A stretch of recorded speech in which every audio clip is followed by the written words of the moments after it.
Students, तो आप लोगों ने ह्यूमंस आई में डिफेक्ट्स देख लिए और डिफेक्ट्स के करेक्शंस देख लिए और आपको पता है कि मायोपिया और हाइपरमेट्रोपिया का करेक्शंस जो है उसका जो डायग्राम है वो इम्पॉर्टेंट है, उसको स्किप मत करिएगा, ठीक है। उसके बाद हम लोगों ने एस्टिग्मेटिज्म, कैटरैक्ट देखे, उसके ऊपर फिर हम लोग कुछ न्यूमेरिकल्स किए। आई होप कि आप लोगों को न्यूमेरिकल्स आसान हुआ होगा। जिस ट्रिक से हम लोग इजीली सॉल्व करते हैं उससे हमारा न्यूमेरिकल्स क्या होता है, आसान होता है। आज हम लोग देखेंगे बच्चों refraction of light through prism, जो हमारा इंपॉर्टेंट टॉपिक है, बहुत इंपॉर्टेंट टॉपिक है, इसलिए स्किप मत करिएगा। हम लोग देखेंगे refraction of light through prism, यानी कि प्रिज्म में के थ्रू रिफ्रैक्शन ऑफ लाइट कैसे होती है। हम लोग जानते हैं कि रिफ्रैक्शन ऑफ लाइट क्या होती है, बेंडिंग ऑफ लाइट। बेंडिंग एक मीडियम से दूसरे मीडियम में जब लाइट हो जाती है, जो बेंड करती है, उसको हम लोग रिफ्रैक्शन ऑफ लाइट पढ़े थे। अब वही रिफ्रैक्शन ऑफ लाइट बच्चों हम लोग प्रिज्म में देखेंगे। अब क्वेश्चन यहाँ आता है प्रिज्म क्या होता है। प्रिज्म क्या होता है, ट्रांसपेरेंट मटेरियल है, ठीक है, जो ट्रायंगुलर शेप का होता है, ठीक है ना। तो हम लोग सबसे पहले प्रिज्म जान लेंगे कि प्रिज्म हमारा क्या होता है, उसके बाद हम लोग आगे जानेंगे कि इसमें लाइट का रिफ्रैक्शन किस तरीके से होता है, क्या क्या एंगल्स बनती है और क्या क्या रिलेशन होता है, जो हमारा बहुत इंपॉर्टेंट है, इसलिए वीडियो को स्किप मत करिएगा। क्लियर है पॉइंट। तो सबसे पहले हम लोग जानेंगे प्रिज्म के बारे में, ठीक है ना। सबसे पहले हम लोग जानेंगे प्रिज्म के बारे में। सबसे पहले हम लोग जानेंगे बच्चों प्रिज्म के बारे में। It is a transparent refracting medium. It is a transparent refracting medium bounded by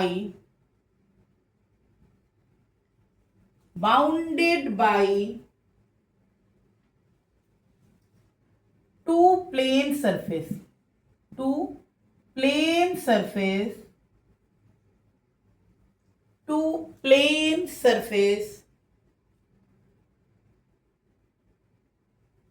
inclined to each other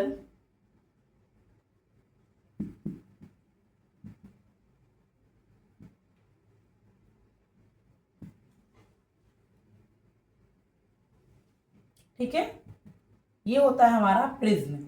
क्या होता है कि प्रिज्म आप लोग यहाँ पर पहली बार पढ़ रहे हो, ठीक है ना, और वो भी आप पढ़ने जा रहे हो कि प्रिज्म में रिफ्रैक्शन कैसे होता है। हम लोग जानते हैं कि रिफ्रैक्शन ऑफ लाइट क्या होती है, लाइट रे एक मीडियम से दूसरे मीडियम में जाती है तो लाइट रे क्या होती है, बेंट होती है, ये हम लोग जानते हैं। तो वो रिफ्रैक्शन को आज हम लोग प्रिज्म में पढ़ेंगे, ठीक है ना। तो उससे पहले हम लोग जानेंगे प्रिज्म कैसा होता है। प्रिज्म एक ट्रांसपेरेंट रिफ्रैक्टिंग मीडियम है bounded by two plane surface incline to each other at an angle. तो प्रिज्म बच्चों कुछ आपको इस तरीके का दिखने वाला है, ठीक है ना, कुछ इस तरीके का दिखने वाला है, ठीक है, कुछ इस तरीके का आपको प्रिज्म देखने को मिलेगा। जनरली जो प्रिज्म होता है उसका शेप जो होता है इस तरीके से होता है, ठीक है ना, ये शेप होता है हमारा प्रिज्म का।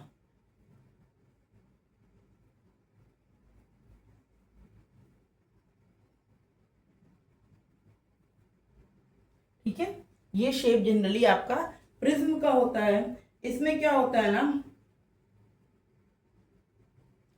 टू फेस ट्रायंगुलर होता है, ठीक है ना, और थ्री फेस इसका क्या होता है, रेक्टेंगल होता है। तो इसका ये पोर्शन को हम लोग यहाँ पे लिखे हैं, इस तरीके का प्रिज्म होता है, ठीक है ना। तो प्रिज्म हम लोग जान गए, it is a transparent refracting medium bounded by two plane surface inclined to each other at an angle, ठीक है ना। क्लियर है पॉइंट।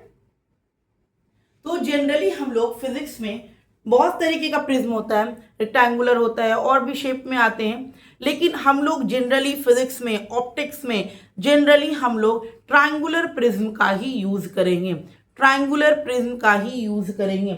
सेम यहाँ से आप 12th क्लास तक चले जाइएगा, यही प्रिज्म यूज होने वाला है, सेम चीज यूज होने वाला है। इसलिए प्रिज्म जो टॉपिक है बहुत इंपॉर्टेंट टॉपिक है, जरा भी हल्के में ना लीजिएगा, ठीक है ना। इसलिए ये टॉपिक हमारा क्या है, बहुत इंपॉर्टेंट है।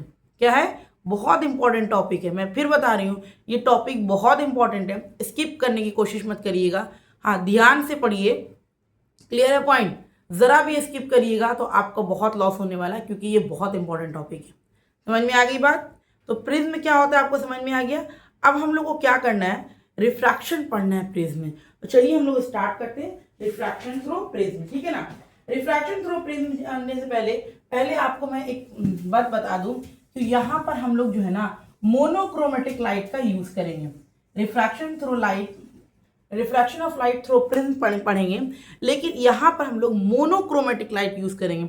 मोनो मतलब क्या होता है, मोनो मतलब होता है सिंगल, क्रोमेटिक मतलब लाइट, यानी कि हम लोग एक सिंगल लाइट से ही रिफ्रैक्शन करवाएंगे। समझ में आ रही है। तो यहाँ पर हम लोग यूज करेंगे मोनोक्रोमेटिक लाइट। समझ में आ रही है बात। देखिए यहाँ पर हम लोग जो refraction of light through prism में हम लोग पढ़ने जा रहे हैं, यहाँ पर हम लोग यूज करेंगे मोनोक्रोमेटिक लाइट। मोनोक्रोमेटिक लाइट, ठीक है ना। यहाँ पर मोनोक्रोमेटिक हम लोग यूज करेंगे बच्चों। मोनो का मतलब होता है सिंगल, वन या वन कहिए आप, और क्रोमेटिक का मतलब होता है लाइट, यानी कि एक लाइट रे को हम लोग भेजेंगे, ठीक है ना। सिंगल लाइट रे का हम लोग यूज करेंगे। सिंगल लाइट रे होगा यानी कि सिंगल वेवलेंथ होगा। एक लाइट है तो एक ही इसका वेवलेंथ होगा, मतलब कि अगर मैंने रेड लाइट का इस्तेमाल किया तो रेड का वेवलेंथ होगा, येलो इस्तेमाल करेंगे तो येलो का वेवलेंथ होगा। यानी कि हम लोग को प्रिज्म में मोनोक्रोमेटिक लाइट का यूज करना है। मोनोक्रोमेटिक लाइट यानी कि एक ही लाइट रे को हम लोग को पास करवाना है, वो आप जो भी पास करा सकते हो, ठीक है ना। तो मोनोक्रोमेटिक लाइट रे हम लोग यूज करेंगे बच्चों, काहे कि मोनोक्रोमेटिक लाइट ही हम लोग को यहाँ पर पढ़ना है। अब हम लोग जानेंगे रिफ्रैक्शन थ्रू प्रिज्म, जो हमारा बहुत ज्यादा इंपॉर्टेंट है, हमारे एग्जाम्स के अकॉर्डिंग बहुत इंपॉर्टेंट है। ये हल्के में जरा भी ना लीजिएगा इसको, ठीक है ना, बहुत इंपॉर्टेंट है ये। देखिए ये हमारा प्रिज्म है, ठीक है ना, और ये मीडियम हमारा क्या है, एयर है, और ये मीडियम हमारा क्या है, ग्लास है, और आपका ये मीडियम भी एयर है, आपको दिख रहा होगा। तो आप जानते होंगे कि जो एयर मीडियम होता है बच्चों, वो क्या होता है, रेयर होता है ग्लास से, ठीक है ना, रेयर होता है ग्लास से। मैंने आपको रेयर और डेंसर में बताया था कि आप आंख बंद करके ये नहीं बताओगे कि ये मीडियम रेयर ही होता है और ये मीडियम डेंसर ही होता है, ऐसा आप नहीं बता सकते हो। आप रिफ्रैक्टिव इंडेक्स के अकॉर्डिंग ही बताओगे कि कौन सा मीडियम रेयर है और कौन सा मीडियम डेंसर है। तो बच्चों यहाँ पर जो एयर है ये रेयर मीडियम हो गया, और ग्लास हम लोग जानते हैं कि डेंसर है अकॉर्डिंग टू रिफ्रैक्टिव इंडेक्स की वैल्यू से, और ये भी मेरा मीडियम क्या है बच्चों, रेयर मीडियम है, ठीक है। ये हमारा प्रिज्म है, और इसमें क्या है ना,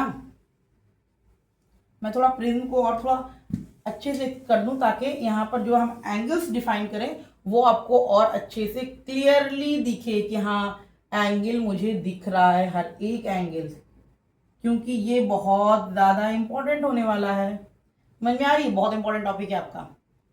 और ये है हमारा ग्लास, जो कि है हमारा डेंसर, क्या है, डेंसर है, ठीक है, आप लोग को दिख रही है। तो अब हम लोग क्या करेंगे बच्चों, सबसे पहले हम लोग एक सिंगल मोनोक्रोमेटिक लाइट ले जाएंगे। सिंगल मोनोक्रोमेटिक लाइट मैं ले गई, ठीक है ना, आपको दिख रहा है, सिंगल मोनोक्रोमेटिक लाइट ले गई। अब आपको ये दिख गया, सिंगल मोनोक्रोमेटिक लाइट ले गई, लाइट गया, ये सरफेस है, तो ये क्या हो गया हमारा, नॉर्मल हो गया। देखिए नॉर्मल हो गया, कोई दिक्कत, कोई दिक्कत नहीं। अब आप जानते हो कि लाइट रे जब एयर से डेंसर में जाती है, एयर से डेंसर में जाती है, यानी कि रेयर से डेंसर में जब लाइट रे जाती है, it bends towards the normal, it bends towards the normal, है ना। तो ये क्या होगी, बेंड्स हो जाएगी नॉर्मल की तरफ।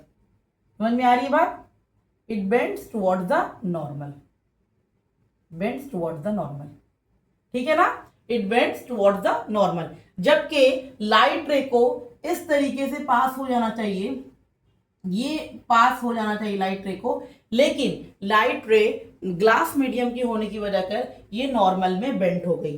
अब ये नॉर्मल में बेंट हुई तो अब देखो बच्चों, ये भी तो हमारा नॉर्मल है, ये नॉर्मल हमारा n1 मान लीजिए, क्योंकि इसमें दो नॉर्मल आएंगे, और ये नॉर्मल आप n2 मान लीजिए, ठीक है ना। तो अब आप देखिए डेंसर से रेयर में लाइट जा रही है, तो क्या होता है, अवे फ्रॉम दी नॉर्मल होता है, अवे फ्रॉम दी नॉर्मल, यानी कि कुछ ऐसे लाइट जाएगी। समझ में आ रही है बात, यहाँ पर कोई नई चीज मैंने नहीं बताया, कोई सिंपल सा रिफ्रैक्शन ऑफ लाइट हुआ। देखिए पहले सिंगल लाइट रे मैंने भेजा, तो ये हमारा नॉर्मल हुआ जिसको हम लोग N1 कहें, ठीक है ना, ये नॉर्मल हुआ जिसको N1 कहें। उसके बाद मीडियम क्या है, डेंसर है। डेंसर मीडियम की वजह का लाइट रे क्या होती है, नॉर्मल की तरफ बेंट हो जाती है, तो लाइट रे नॉर्मल की तरफ बेंट हुई। उसके बाद हम लोगों ने एक नॉर्मल ड्रॉ किया जिसको N2 बोलते हैं। और हम लोग जानते हैं कि जब लाइट रे डेंसर से रेयर में जाती है तो वो लाइट रे नॉर्मल से दूर भागती है, अवे फ्रॉम द नॉर्मल। देखिए नॉर्मल से दूर गई तो कुछ इस डायरेक्शन में लाइट रे गई, ठीक है बच्चों। यहां पर आप हर एक चीज को बहुत अच्छे से समझिएगा।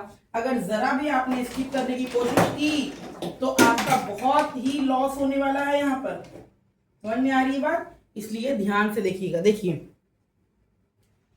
ये है हमारा इंसिडेंट रे, ठीक है ना, ये क्या है, इंसिडेंट रे, जिसको हम लोग IR से डिनोट करते हैं। ये हमारा क्या है, इंसिडेंट रे। नॉर्मली आप जानते हो इंसिडेंट रे क्या होती है, कोई दिक्कत नहीं होनी चाहिए इंसिडेंट रे में, क्योंकि इंसिडेंट रे आप जान रहे हो, आप देख रहे हो, ठीक है ना। और ये कौन सी एंगल, इंसिडेंस एंगल कौन सी हो जाएगी,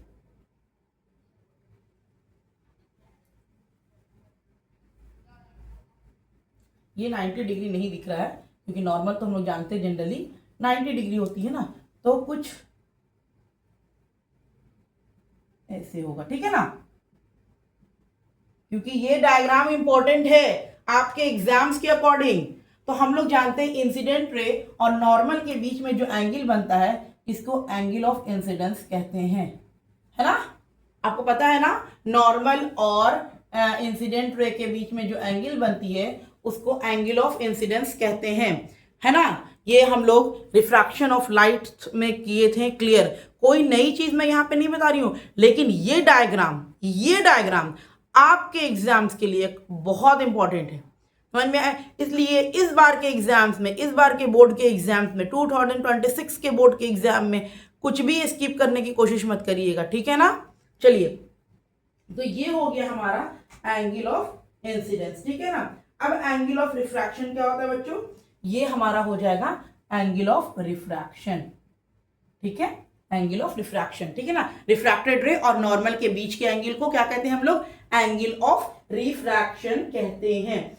और दूसरा ये भी देखिए आप, ये इस बाउंड्री के लिए ये हमारा क्या हो गया, इंसिडेंट रे हो गया, और ये नॉर्मल हो गया, तो ये भी हमारी क्या हो गई, नॉर्मल जो है ना 90 डिग्री पे ड्रॉ करना, वरना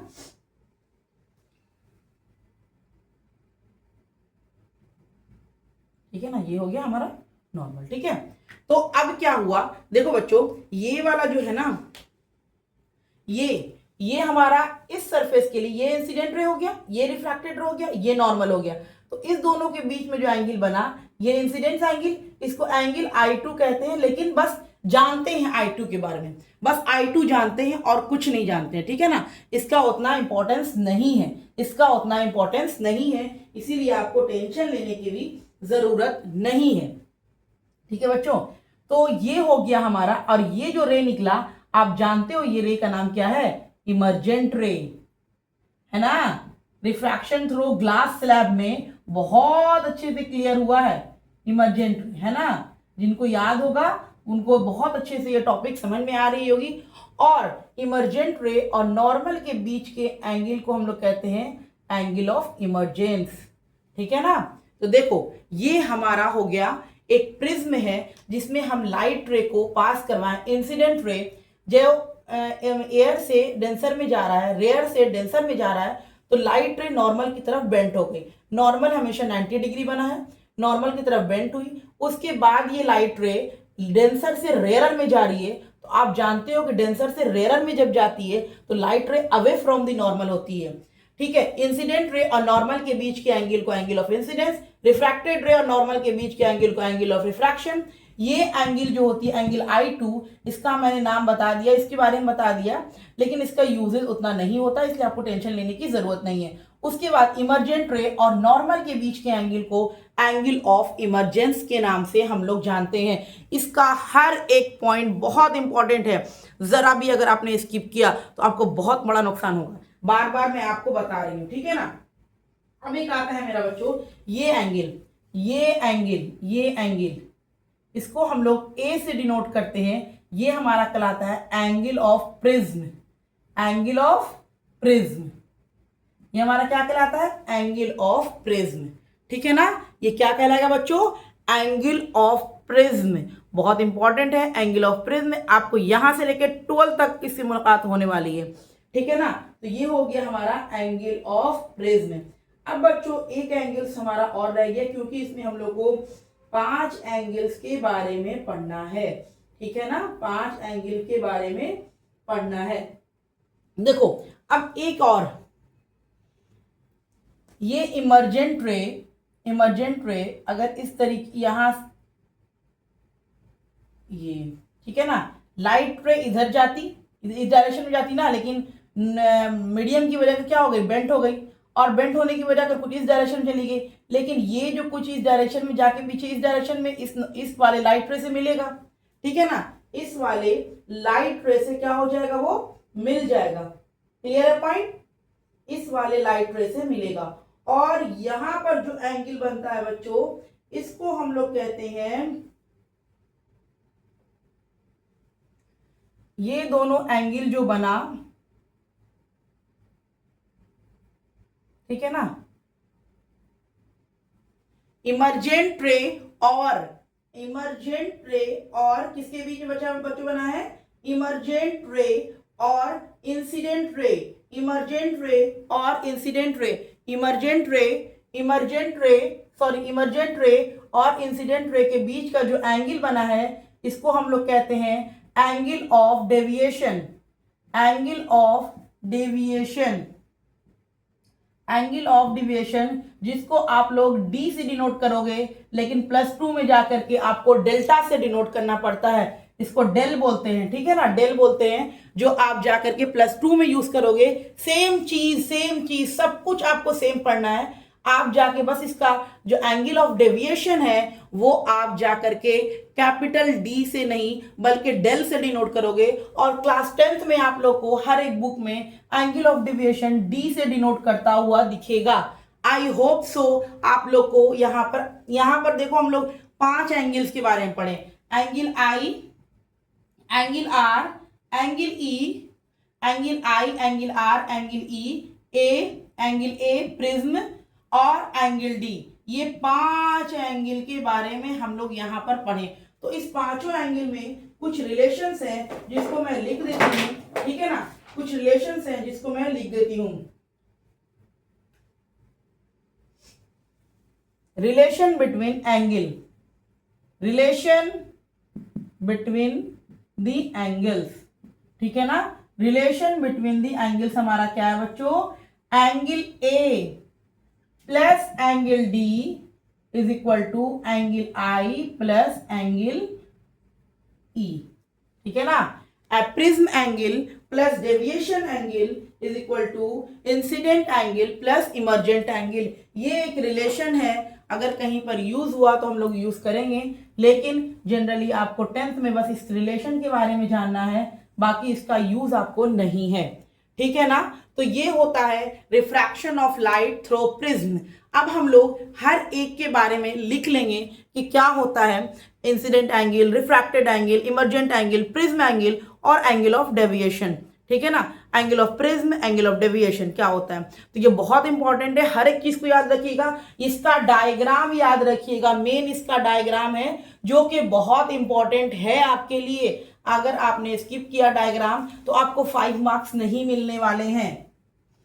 ठीक है, तो अब हम लोग इसमें से हर एक पॉइंट के बारे में लिख लेंगे जो जो हम लोग पढ़े हैं, ताकि आप लोगों को याद रहे, नोट्स के साथ सारा कुछ याद रह जाए। ठीक है ना,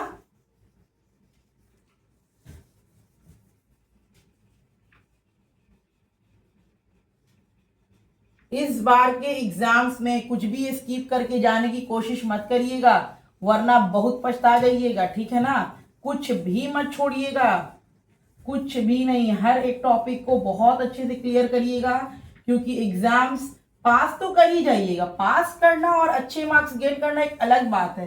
पास तो हर बच्चे कर जाते हैं, जो नहीं भी पढ़ते हैं वो भी कर जाते हैं। ठीक है ना, क्योंकि जो नहीं पढ़ते हैं पूरे साल, वो एग्जाम के टाइम भी अपना पढ़ाई शुरू कर देते हैं। तो पास करना अलग है और अच्छे मार्क्स से एग्जाम क्वालिफाई करना वो अलग है। ठीक है ना। पास करना क्या है, हर एक बच्चे पास कर रहे हैं, हर एक बच्चे अच्छे नंबर से गेन कर रहे हैं। पास करना कोई बड़ी बात थोड़ी ना है, 40 नंबर लाना कोई बड़ी बात थोड़ी ना है, हर में पास कर जाओगे आप। लेकिन आप एक अच्छे स्कूल्स में पढ़ रहे हो, एक अच्छे ट्यूशन्स ले रहे हो, तो आप एक अच्छे नंबर तो गेन कर ही सकते हो ना।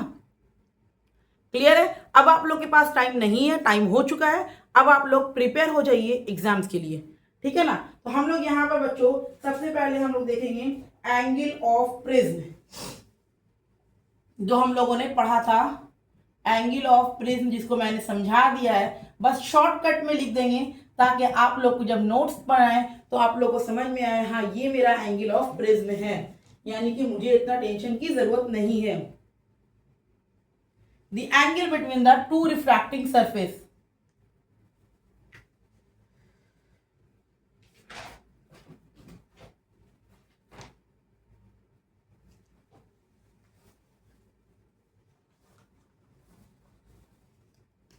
The angle between the two refracting surface, two refracting surface. ठीक है ना। एंगल ऑफ प्रिज्म क्या है, दो रिफ्रैक्टिंग सरफेस के बीच का क्या है, एंगल है। ठीक है ना। नेक्स्ट है हमारा दूसरा नंबर में, नंबर 2 है angle of deviation. Angle of deviation जिसको हम लोग डी से और आगे जाके डेल से भी आप डिनोट कर सकते हो। कहीं पर आपको डेल मिले तो आपको टेंशन नहीं लेना है, वो डेविएशन है। The angle between the direction of incident ray